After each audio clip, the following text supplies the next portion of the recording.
എല്ലാവർക്കും നമസ്കാരം. പ്രകൃതിയുടെ സ്വഭാവം വൈരുദ്ധ്യങ്ങൾ നിറഞ്ഞതാണ്.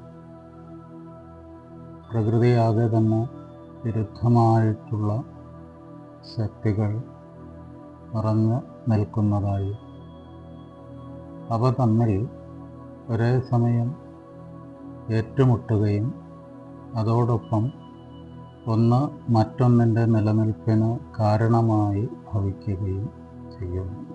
ഇത് പ്രകൃതി നിയമമാണ്.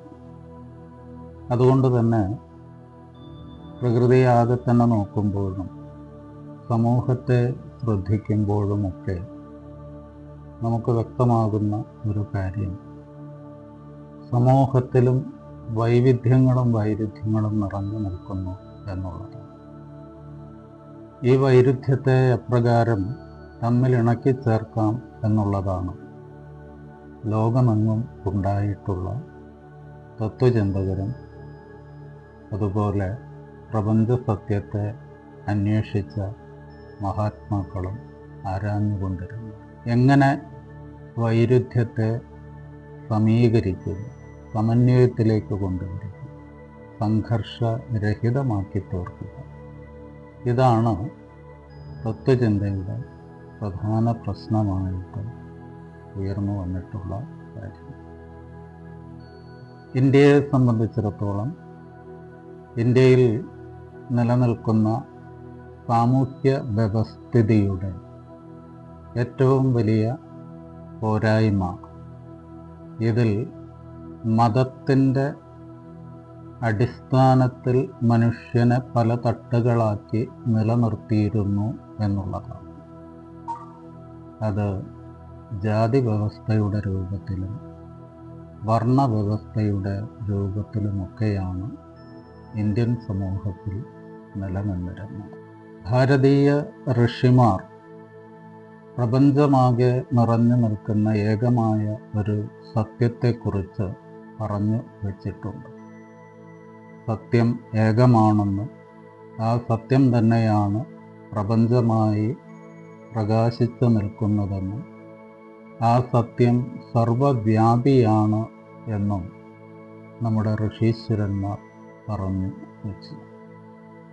ആ സത്യത്തിന് അവർ നൽകിയ പേര് ബ്രഹ്മം എന്നാണ്. പ്രപഞ്ചമാകെ നിറഞ്ഞു നിൽക്കുന്ന ഏകമായ പൊരുൾ എന്നാണ് ഈ ബ്രഹ്മം എന്നുള്ളത് കൊണ്ട് അർത്ഥമാക്കുന്നത്.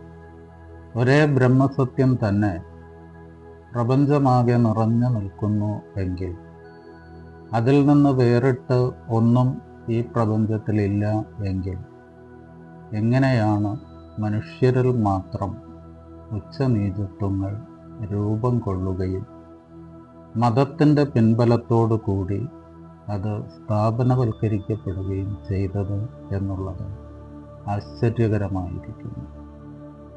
ഋഷികളൊക്കെ തന്നെ പ്രപഞ്ച സത്യത്തെ ആരാഞ്ഞറിഞ്ഞവരാണ്. അങ്ങനെയുള്ളവരെയാണ് ഋഷി എന്ന് പറയുന്നത്. ഋഷി എന്ന വാക്കിൻ്റെ അർത്ഥം തന്നെ മന്ത്രദ്രഷ്ടാവ് എന്നാണ്. മന്ത്രം എന്ന് പറഞ്ഞാൽ മനനാൽ ത്രായതേ ഇതി മന്ത്രഃ എന്നാണ് മന്ത്രം എന്ന വാക്കിൻ്റെ പൊരുൾ. അപ്പോൾ മന്ത്രദ്രഷ്ടാക്കളായ ഋഷിമാരൊക്കെ തന്നെ സത്യദർശികളാണ്.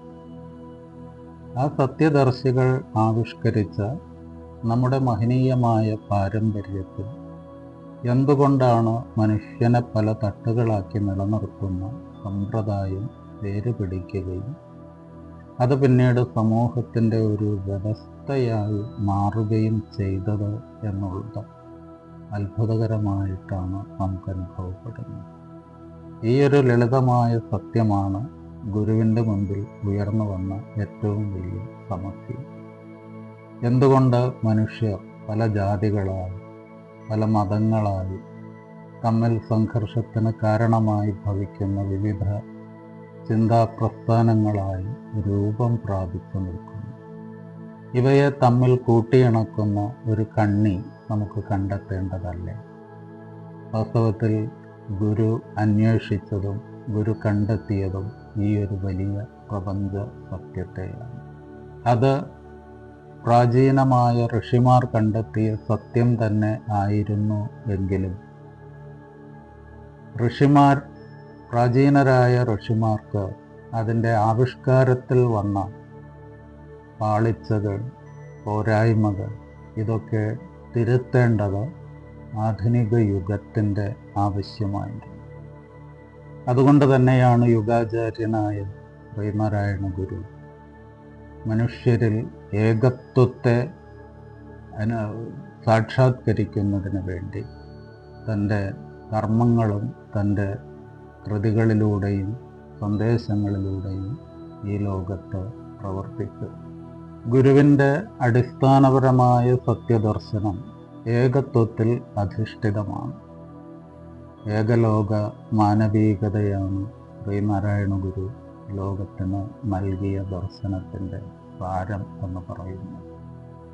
അവിടെ മനുഷ്യനെ പല തട്ടുകളാക്കി നിലനിർത്തുന്ന എല്ലാ സാമ്പ്രദായിക പ്രമാണങ്ങളെയും ശ്രീനാരായണ ഗുരു തൻ്റെ സത്യദർശനത്തിൽ നിഷേധിക്കുകയും നിരാകരിക്കുകയുമാണ് ചെയ്തത്. അങ്ങനെ നിരാകരിച്ചുകൊണ്ട് ഗുരു ലോകത്തിന് നൽകിയ മഹനീയമായ ഒരു സന്ദേശത്തിൽ ഗുരുവിൻ്റെ സത്യദർശനം ഉള്ളടക്കം ചെയ്തു വച്ചിരിക്കുന്നു.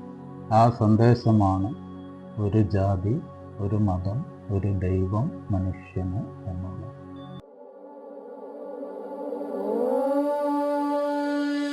ശാന്തി.